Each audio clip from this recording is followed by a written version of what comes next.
pas ce que vous en pensez, mais plus on avance dans la saison, plus ça devient limite légitime de mettre Ferran Torres à la place de Lewandowski. Alors attention, on sait que Hansi Flick ne le fera pas, en tout cas pas pour les gros matchs, mais juste le fait qu'il y ait un peu débat, ne serait-ce que 10% de débat, ça va en fait obliger Lewandowski à monter d'un cran son niveau. Il ne peut pas se permettre de rester à ce niveau-là si la doublure marque des doublés, des triplés et postule même pour le ballon d'or.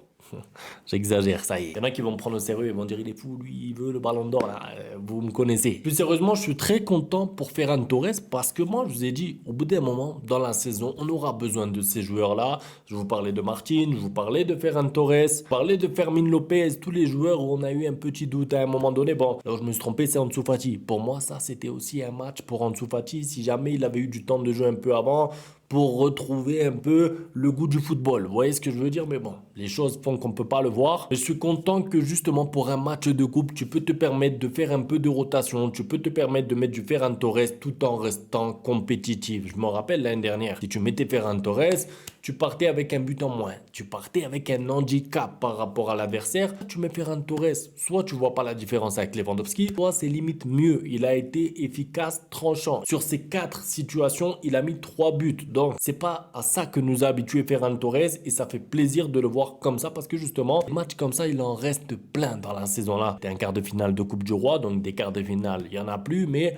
des matchs en Liga avant la Ligue des Champions, il va y en avoir. Et si vous pouvez avoir un Ferran Torres qui peut vous apporter comme ça, soit en sortie de banc, soit en étant titulaire de temps en temps, moi en tout cas, je prends. Surtout, il faut le dire aussi, pour nuancer un peu, le match des joueurs à côté de lui, je parle surtout des joueurs offensifs, attention parce qu'on va revenir sur le milieu de terrain, la Pedri, De Jong, Fermin Lopez, mais Lamine Yamal et Rafinha ne sont pas dans un grand match, ne sont pas dans un grand soir. En tout cas, sur la première mi-temps, parce qu'après la deuxième mi-temps, c'est un peu pas difficile d'en parler, mais vous avez vu l'intensité de la deuxième mi-temps, il n'y a plus personne dans le stade, on attend tous la fin du match. Mais sur la première mi-temps, je pense qu'on sera tous d'accord pour dire ici que, offensivement parlant, Ferran Torres a été le joueur le plus pertinent, le plus dangereux, le plus menaçant et le plus efficace. Vous regardez le match de Lamine Yamal sur la première mi-temps, c'est moyen, mais moi je suis content. Je suis content parce que quand tu vois que Lamine Yamal ne réussit pas son match, Rafinha n'est pas super bon et que tu mènes quand même 4-0, quand même, il faut remettre les choses dans le contexte.